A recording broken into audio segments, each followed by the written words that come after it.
na po namin dito ang tunay na pagmamahal sa bansang Pilipinas. Diba? Kaya sinabi niya, pag ako manalo, isusulong ko ang death penalty sa mga korupsyon. Mga kurap, lalo na ngayon. Napaka-rampant na ngayon mga kababayan. Nakita ninyo ano ang ginawa nila? Ang korupsyon, ang pera kung saan-saan nila inilalagay. Napanood ba ninyo ngayon sa Supreme Court ang nangyayari? Pinupundohan nila yung may pondo na. Hinahanap po na saan na. Wala silang masagot na tama. Nakita ninyo mga kababayan, kitang-kita ng ating dalawang mata kung ano ang korupsyon na nangyayari ngayon sa bansang Pilipinas. At ngayon, nagsasama-sama tayo. Hindi tayo papayag na magpatuloy ang gobyerno ni Bangag. Kaya suportahan natin. PDP, laban! Dapat siya sila. PDP! PDP! PDP! Grabe mga kababayan. Siya rin ang tagapagtanggol ng mamamayan laban sa abuso ng gobyerno. Biruin niyo, napakalaki na po ng kongregasyon na ito. Kung nagawa ito sa malaking kongregasyon, how much more doon sa mga maliliit? Grabe po ang abusong ginawa nila sa KOJC. 16 days po yun. Meron pong 3 namatay sa amin.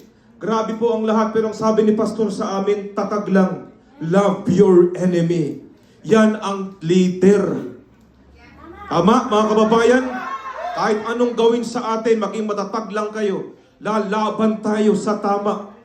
Kaya si Pastor hanggang ngayon, ipinaglalaban ang tama sa bansang Pilipinas. Woo!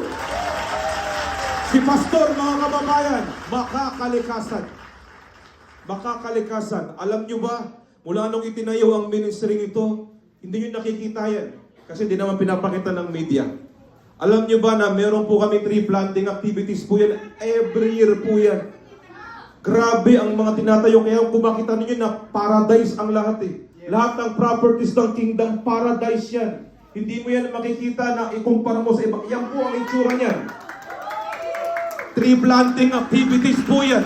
Walang nag-utos kay Pastor na gawin yan. Diba? Ngayon, anong nangyayari sa bansang Pilipinas?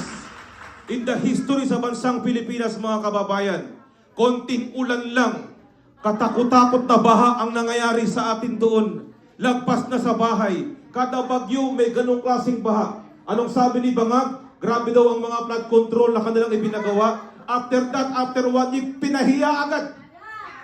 Bangag talaga! Diba? Bakit mga kababayan? Ngayon, ultimong pagsasyabu, paggamit ng pinagbabawal na gamot, binablog na rin ngayon. Tama? Binablog na, pinapakita pa sa video yung kanilang ginagawa. Panahon ni Duterte, mga kapatid, ni President Duterte, maamoy ka lang, alam mo na kung saan ka pupunta.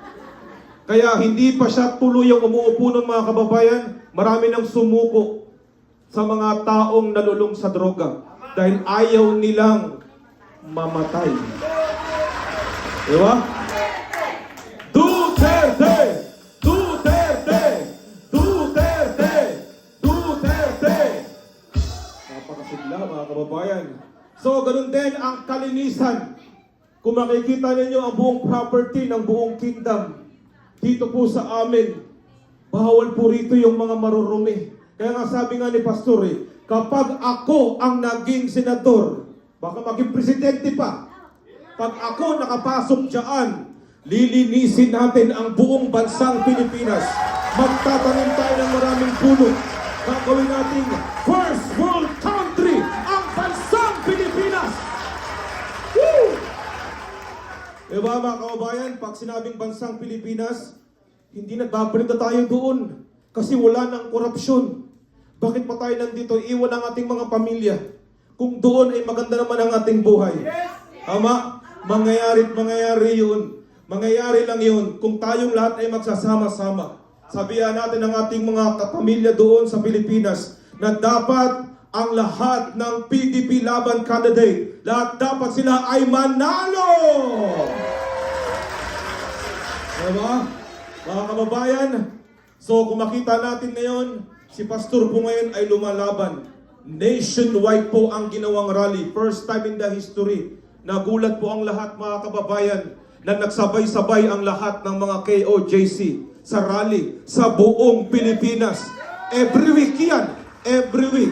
Kaya kung makita ninyo yung mga survey, huwag kayong magpadala sa survey, huwag kayong malungkot. Makikita niyo ang katotohanan.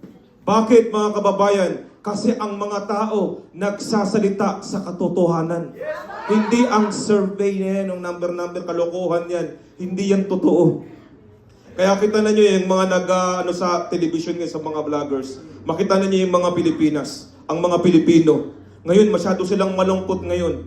Dahil kidnapping dito, patayan doon, drug addict, lahat pumapasok na ang mga illegal sa bansang Pilipinas. Ngayon, matatakot kayong ultimong mga bata, kinikidnap na, pinapatay na, kinukuha. Maraming umiiyak ng mga magulang.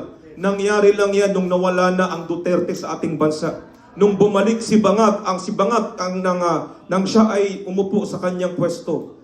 Ganito na ang nangyari ngayon sa bansang Pilipinas. Masyado nang magulo. Papayag ba tayo? Kaya kailangan ayusin natin ang bansang Pilipinas. Iboto natin PDP Laban, number 53, Pastor Apollo C. Quiboloy. Pastor Apollo sa Senado! Pastor Apollo sa Senado! Parang namaos na yata kayo mga kababayan. Kaya ngayon sa baba, maraming mga nanggugulo ngayon eh. Bakit sila nanggugulo? Kasi mamaya tatayo dito yung dati nalang kasamahan. Binulgar sila mga kababayan. Grabe yung bulabog nila. Nung si Pastor binigyan ng programa, sila ka Eric sa SMNI, kita ninyo, doon palang namulat ang ating mga mata. Talagang mga magugulo talaga itong mga to, mamamatay tao. Sabi nga ni Ka Eric, dati ako dyan, alam ko ang lahat ng kanilang mga galawan dyan. Binulgar ni Ka Eric through SMNI. Diba? Kita ninyo si Pastor, yung kaso niya ngayon sa Amerika, dismiss na po yun.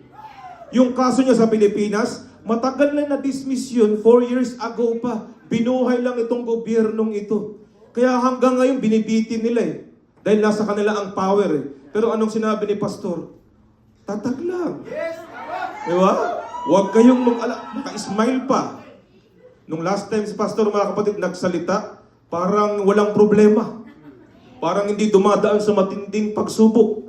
Ganyan ang leadership ni Pastor, mga kababayan. Yun din ang kanyang itinuro. Kaya kapag naging leader yan, makinig kayo, kapag naging leader yan si Pastor sa atin at namuno yan sa atin, tuturuan niya ang buong sambayan ng Pilipino na maging matatag sa lahat ng kapagsubukan at tumayo sa tamang paninindigan. Tama mga kababayan? Palakpakan natin ang ating mga sarili. Grabe. So number 53, huwag natin kalimutan, iboto po natin si Pastor Apollo C. Quiboloy. Kaya nga sabi nga ng ating mahal na Pangulo, kailangan straight yan sila. Dahil ang kanilang plano, matagal na po namin alam ang kanilang plano. Hanggang sa pag-impeach nila kay Sara, alam na ang plano. Sinasabi niya na yan. Kaya nga sabi nga ni Sara kay OJC, humihingi ako ng pasensya at sorry po sa inyo. Dahil kayo hinikayat ko na iboto po ninyo si BBM. Personally, si Sara Duterte, ang ating Vice President, humingi po ng tawad sa KOJC. Dahil kitang-kita niya, grabe yung politika na ginawa nila kay Pastor. Grabe yung kanilang paninira, grabe yung kanilang ginawang mga kabulastugan sa KOJC, pero hindi sila nagtagumpay. Bakit? Kasi ang KOJC, kahit si Pastor nasa kulungan yan mga kababayan, nagkakaisa yan. Hindi magkakahiwalay-hiwalay yan. Lalaban at lalaban yan. Dahil yan ang leader. Kung ano ang leader, yun din ang kanyang mga bunga. Woo!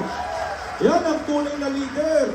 Ituturo sa atin kung ano ang tama. Hindi ituturo sa atin yung mga kaadikan sa buhay. Sobrang dami ng adik. Kaya mga kababayan, tulungan niyo po kami rito sa KOJC. Huwag natin pag-usapan yung relihiyon. Hindi naman kayo nagpunta rito dahil sa relihiyon eh. Hindi naman tayo nagpunta rito kung ano. Nagpunta tayo rito dahil alam kong Pilipino ka. May concern ka sa bansang Pilipinas. Mahal natin ang ating bayang sinilangan. Kaya ipaglaban natin ang ating bayang sinilangan. Woo!